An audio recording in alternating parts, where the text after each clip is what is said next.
Peggy Sastre. Deux choses.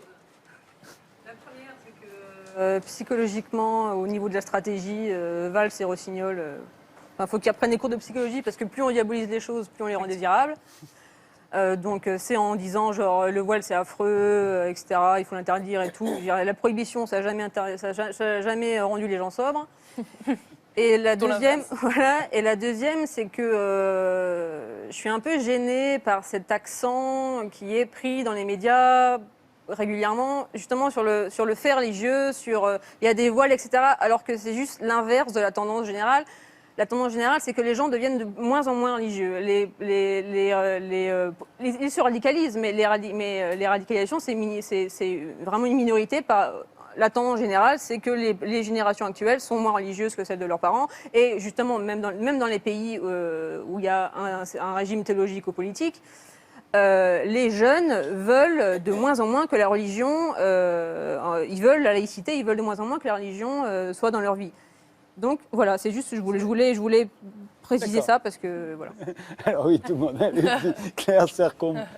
Dans ce débat, moi, ce qui me fatigue beaucoup, c'est que c'est quelque chose qui est extrêmement binaire. On a d'un côté les contres qui sont radicalement, entre guillemets, contre, avec les partisans d'une ligne dure où il faut l'interdire en tout lieu, en tout temps, et où on tombe d'ailleurs sur des tribunes complètement hallucinantes, où on nous explique par exemple qu'il faut interdire le voile à l'université pour prévenir la triche pendant des partiels parce qu'on peut cacher des kits mains libres sous son voile.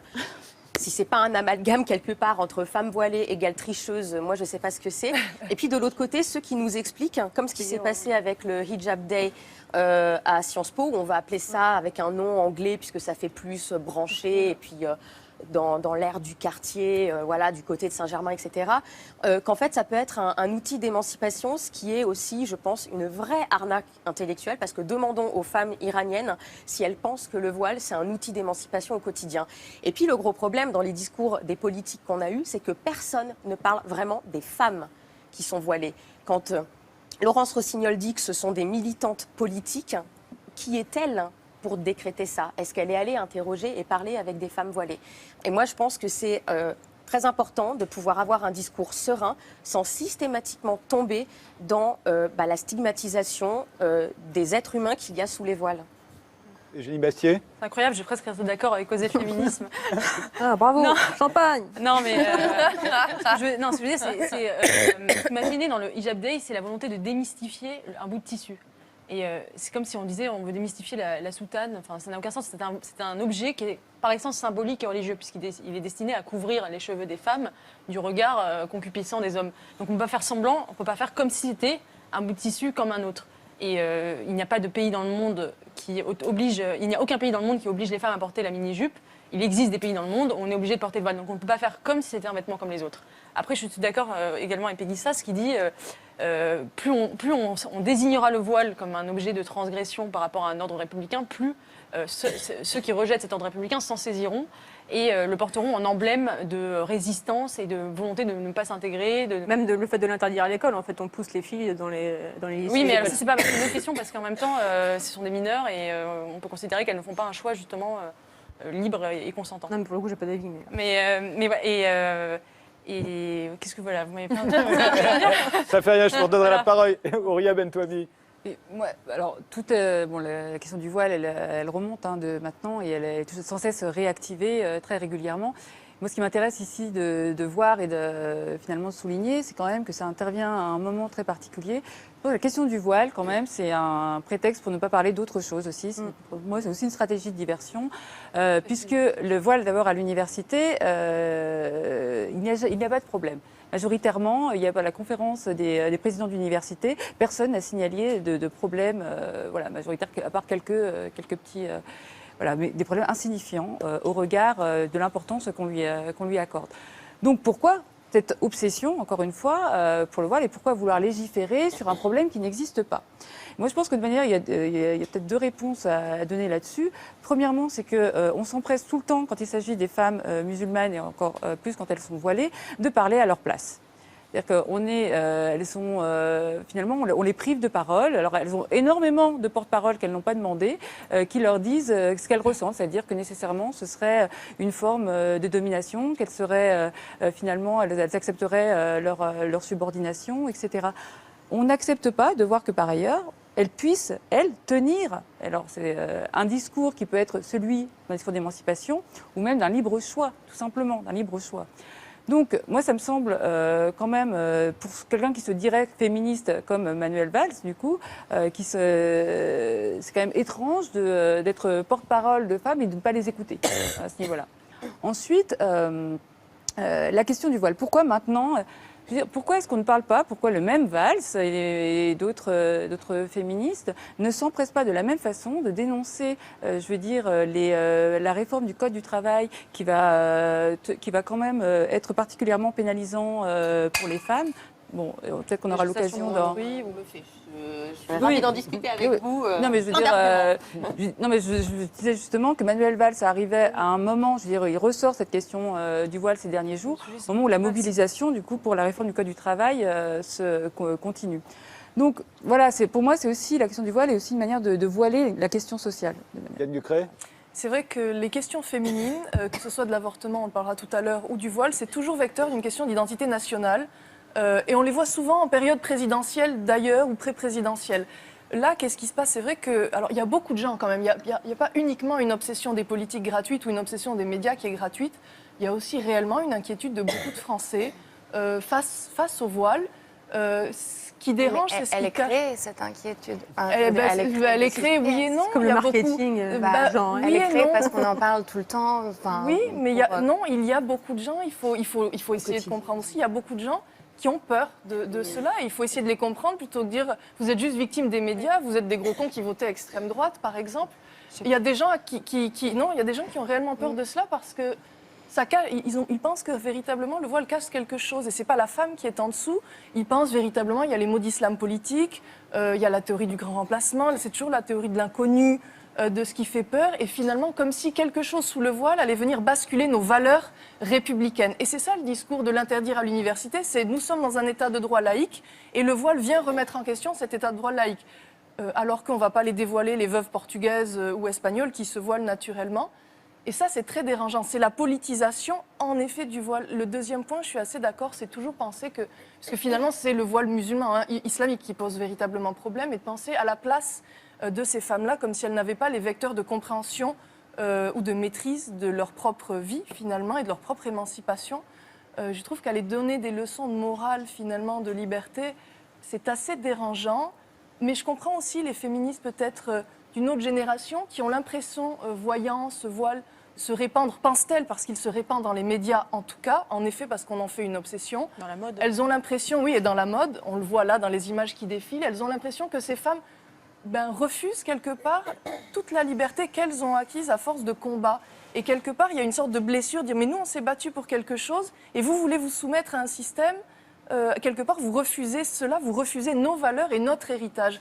Donc il y a une sorte de blessure qu'il faut écouter aussi, je crois, pour en effet avoir plus de compréhension que de controverse. Guédré. Emmanuel. Je suis assez d'accord avec ce qu'il vient de dire, mais il ne faut pas tomber dans l'hystérie ou médiatique ou politique par rapport au voile. Mais ce n'est pas non plus un symbole, enfin, ce n'est pas un bout de tissu complètement anodin non plus. C'est vrai. C'est un symbole religieux. Et par rapport, on est là pour parler de féminisme, la religion, toutes les religions monothéistes et la tradition religieuse n'ont jamais été du côté de l'émancipation féminine, des libertés sexuelles, des droits des gays et des lesbiennes et des sujets pour lesquels moi je me bats et je pense, la femme, hein, et voilà, je pense que il faut rappeler quand même que c'est un symbole religieux et les femmes se sont battues et se continuent à se battre contre des traditions et contre des symboles aussi par rapport au corps. Puisque moi, ce qui m'interroge, on parle souvent du voile, mais il ne faut pas que ça devienne un sujet féminin. Oui, ça c'est un très sujet vrai. de société. Ça c'est très vrai. Et moi, ça m'interroge le voile par rapport aux hommes. Qu'est-ce que ça dit des hommes? Ça dit qu'ils seraient tellement obsédés sexuels, ils seraient restés dans une période un peu préhistorique où, oh mon Dieu, je vois une femme et je vais lui sauter dessus, etc. Ils seraient tellement dans la concupiscence qu'il faut cacher le corps féminin puisqu'ils ne peuvent pas résister à leur pulsion sexuelle. c'est aussi très stigmatisant. Pour les hommes, je ne pense pas que les hommes soient des obsédés sexuels. Je pense que les hommes maîtrisent leur libido, que les femmes ont parfois aussi une libido exubérante dans leur vie quand on leur autorise. Et donc, c'est un sujet qui ne doit pas rester non plus Dans féminin. les affaires féminines, ouais, c'est très important. Guédré voulait dire un mot et je voulais... Oui, non, mais simplement, apparemment, Manuel Valls est féministe, je l'ai appris tout à l'heure. Enfin, moi, je trouve étonnant le féminisme où on choisit la femme qu'il s'agit de défendre et où on définit la femme telle qu'elle devrait être pour être considérée comme libre, pour être considérée comme moderne, etc. Et après, toujours, quand on parle, je crois, de cette question du voile, on parle toujours des pays où il est imposé, où c'est effectivement terrible, parce que toute chose imposée est évidemment terrible et il faudrait être fou pour dire le contraire.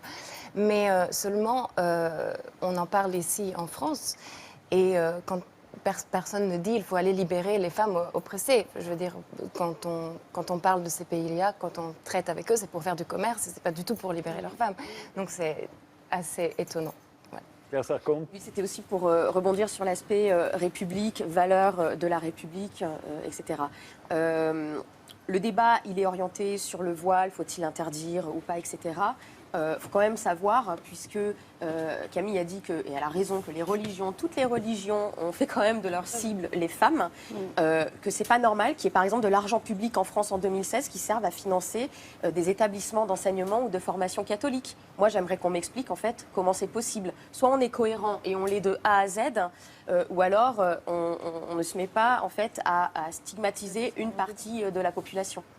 Non, mais je m'érige totalement contre cette espèce de grande nuit de l'équivalence qui consiste à dire que voilà, toutes les religions sont également patriarcales et que toutes les civilisations se valent du point de vue de la domination des femmes. C'est entièrement faux. Historiquement, c'est faux, puisque c'est le christianisme qui a libéré la femme en Occident. On l'a très bien montré d'ailleurs Régine Pernoud dans La femme au temps des cathédrales. Il n'y a jamais eu de la vie. Il n'y a jamais eu de Jeanne d'Arc musulmane. Il n'y a jamais eu de Jeanne d'Arc musulmane. Et il y a eu. Et c'est le christianisme qui, justement, notamment en instituant le mariage en sacrement, a rompu avec l'idée de répudiation, l'idée de polygamie, et donc a donné à la femme un certain statut, là où elle n'en avait pas auparavant. Après, évidemment, il y a eu des évolutions, et les évolutions se sont faites peut-être plus lentement qu'on l'aurait voulu, mais on ne peut pas dire que toutes les civilisations et toutes les religions sont également patriarcales au même niveau, c'est faux. Alors, Diane Ducret. Il y a un siècle environ, on l'avait dit ici la dernière fois, c'est vrai que pour traiter les femmes hystériques en France, c'est-à-dire celles qui ont finalement beaucoup de liberté, une vie sexuelle trop libre ou qui ont des goûts un petit peu qui sortent du cadre qu'on voudrait leur donner, on a pratiqué l'excision. C'était il y a à peu près 100 ans chez nous, en France et en Europe. Quel chemin parcouru depuis? Ce que je veux dire, c'est que finalement, la libération de la femme ou le droit des femmes, il évolue toujours dans des États qui sont en paix, en stabilité politique, où la liberté de culte commence à émerger. Et donc, il faut laisser le temps aussi. Chacun ne peut pas évoluer à la même vitesse. L'islam ayant été issu du Moyen-Orient, ça n'a pas été le cas pendant très longtemps.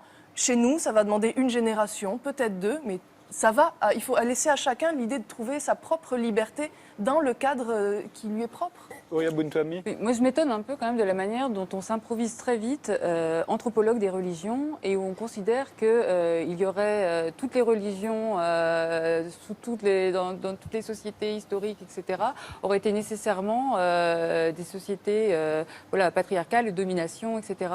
Et de la même façon, je m'étonne de ce que vous dites, à savoir que ce serait le christianisme qui aurait libéré et qu'il n'y aurait absolument aucune forme d'émancipation dans l'islam. Moi, je ne suis pas anthropologue des religions, mais par ailleurs, je peux vous répondre que quand même, il y a un féminisme musulman.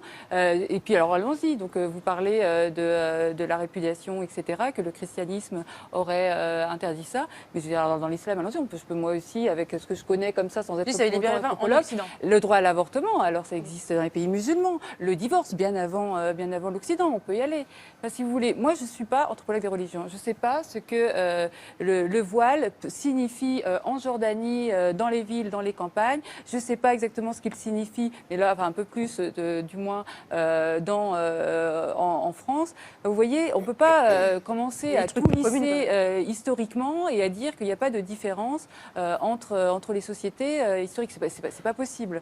Donc, alors pourquoi est-ce qu'on fait ça? C'est toujours la question. Moi, je me demande toujours, mais pourquoi est-ce que tout à coup, on a tendance à dire, bon bah voilà, le voile, c'est simplement quelque chose qui est là pour enfermer le corps des femmes, mais tout simplement, mais c'est pour empêcher ces femmes. Pourquoi est-ce qu'on n'écoute pas ces femmes?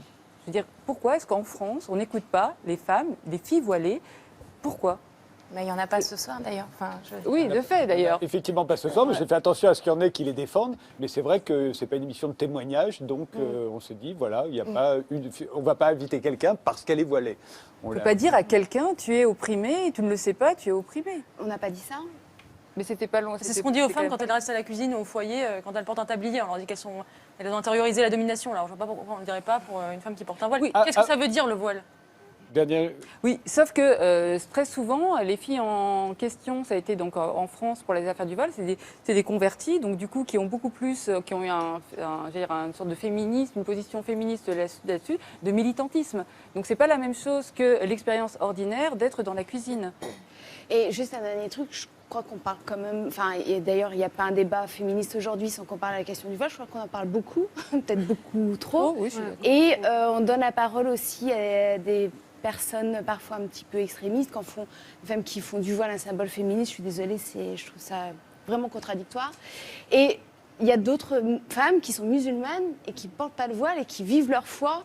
Et on ne donne pas énormément la parole non plus. Il y a un collectif à Aubervilliers qui s'appelle le Collectif des femmes sans voile, qui est fabuleux, qui est un collectif de femmes musulmanes qui va voir des femmes les jeunes arabatées générations et voilà, qui va leur expliquer. De plus en plus. Alors, Il y a aussi des femmes arabatées et qu'il y en a de plus en plus tout à d'ailleurs. fait. Tout à fait. il y a un sujet dont on a beaucoup parlé aussi, c'est Cologne, ce qui s'est passé à Cologne au moment de la nuit de la Saint-Sylvestre. Regardez. Il aura fallu plusieurs jours pour que